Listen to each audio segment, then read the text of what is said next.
नमस्कार दोस्तों, आशा है आप सब ठीक होंगे।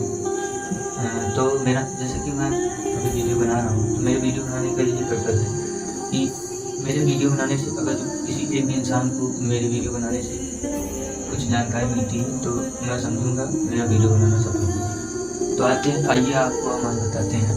जैसे कि भगवद गीता तो बहुत बढ़िया माना गया है सब धर्मों में, और ये जो है ये भगवद गीता ना ही केवल एक धर्म के लिए, हिंदू धर्म के लिए, ये सबके लिए है, चाहे वो हिंदू हो या मुस्लिम हो या सिख हो या ईसाई हो। इसमें ऐसा बताया गया है कि आप अगर जो इसके कुछ तत्व को ये अपने जीवन में उतारें तो ये बहुत आपके लिए फायदेमंद होगा। तो आइए जानते हैं कुछ तत्व। जैसे भगवद गीता में पहले बताया गया, पहले हमने बताया है अपने ऊपर और भगवान पर विश्वास रखो। इसका मतलब यह है कि अगर जो हम कोई भी काम करते हैं और हमें अपने ऊपर विश्वास नहीं होगा कि नहीं होगा, यही सोचते रहते हैं और हम बस छोड़ देते हैं, तो ऐसा नहीं करना है। हमें अपना पूरा 100% देना है, बाकी तो भगवान उसको पार कर ही देते हैं और आते फिर दूसरा देखते हैं। काम करते रहो, फल की चिंता ना करो। भगवान स्वयं भगवद गीता में कहते हैं जो तुम्हारा कर्तव्य है वो अपने कर्तव्य से कभी आप हटो मत। इस पर हम एक छोटी सी कहानी बताना चाहेंगे। दो लड़के रहते हैं, तो उनको एक आदमी रहता है, कोई आदमी रहता है, तो वो कहता है कि आपको एक मैं खजाना दूंगा। तो वो बहुत खुश हो जाते हैं दोनों, तो कहते हैं कि हाँ ठीक है, मैं चलूँगा आपके साथ। फिर हो जाते हैं, तो आदमी बोलता है आपको 30 दिन तक काम करना है। अब वो 30 दिन तक दोनों चले जाते हैं उसके पास। फिर वो कहता है कि इसमें 12 घंटे एक व्यक्ति को काम करना है, 12 घंटे दूसरे को। तो कहते हैं वो तैयार हो जाते हैं। अब जो दोनों थे वो 15 दिन तक तो लगातार काम करते हैं। उसमें से एक जो रहता है, एक दिन बहुत आंधी तूफान चलने लगती है तो वो नहीं जाता है। अब जो दूसरा व्यक्ति था वो जाके वहाँ पे अपना ड्यूटी निभाता है, अपना काम करता है। फिर उसको उसी दिन उसको खजाना मिल जाता है। तो वो दूसरा वाला व्यक्ति सोचता है कि मुझे कोई कुछ मिला ही नहीं इतना दिन तक। वो सोचता है कि हाँ मुझे लग रहा है वो जो व्यक्ति है वो पागल बना रहा है। तो यही है, अपना कर्म करते रहो, बाकी फल की इच्छा छोड़ दो, वो भगवान के हाथ में है, वो हमारे हाथ में नहीं है। तीसरे पॉइंट पर मन पर विजय प्राप्त करना।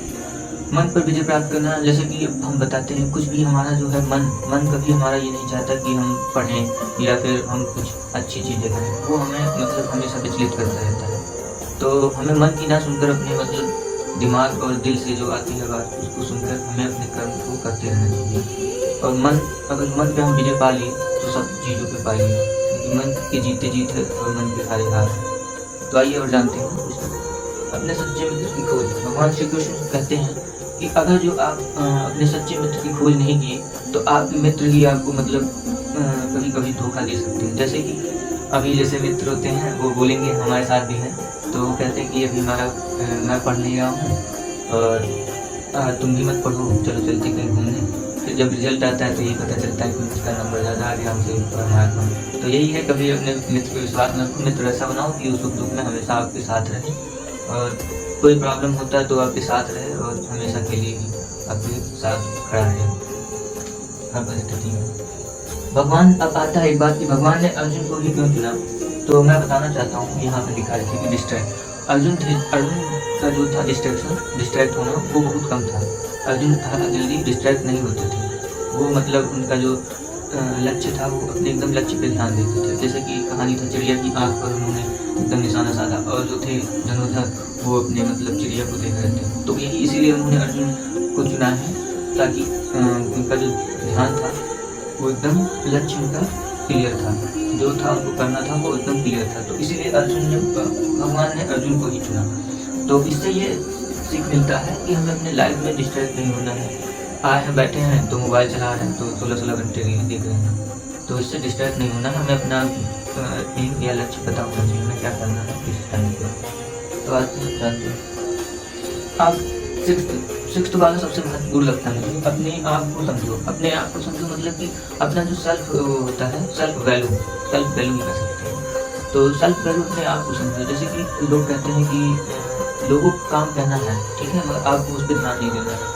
अपने आप को समझना है। हर कोई इंसान कभी कुछ नहीं कर सकता है, बस उसको करने के लिए जुनून होना चाहिए और आत्मविश्वास, जैसे कि हमने पहले ही बताया, आत्मविश्वास होना चाहिए। तो आशा है कि आप समझ गए होंगे। 7 पॉइंट है इसमें, समय का इंतजार करना चाहिए। बस समय हमारा सबका आता है, जैसे कि समय समझ में है, बस अपने मेहनत करते रहेंगे तो एक ना एक दिन आपको सफलता ज़रूर मिलेगी। तो वही समय का इंतज़ार करना चाहिए, कब किसका समय बदल जाए कुछ कहा नहीं जा सकता, इसलिए अपना निरंतर मेहनत करते रहिए आप। लास्ट पॉइंट है, जो होता है अच्छे के लिए होता है। इससे ये हमें सीखने को मिलता है, जैसे कि एक बार मैं एक कहानी बताता हूँ छोटा-सा। तो इसमें एक होता है, एक व्यक्ति रहता है, तो उसका एग्ज़ाम देने जाता है। तो एग्ज़ाम में उसके बहुत कम मार्क्स आते हैं, तो वो निराश हो जाता है, कहता है कि अब मेरा क्या होगा? तो उसके बाद फिर वो उसका एक इंटरव्यू आता है कॉल, उसका इंटरव्यू आता है, उसका सिलेक्शन हो जाता है, उसका जो उसकी एक अच्छी नौकरी लग जाती है। तो वो फिर बहुत खुश हो जाता है, उसके घर परिवार वाले भी खुश हो जाते हैं। तो ये नहीं है, भगवान जो भी करते हैं सोच समझ के करते हैं। आशा है आप सबको ये पसंद आया होगा। धन्यवाद।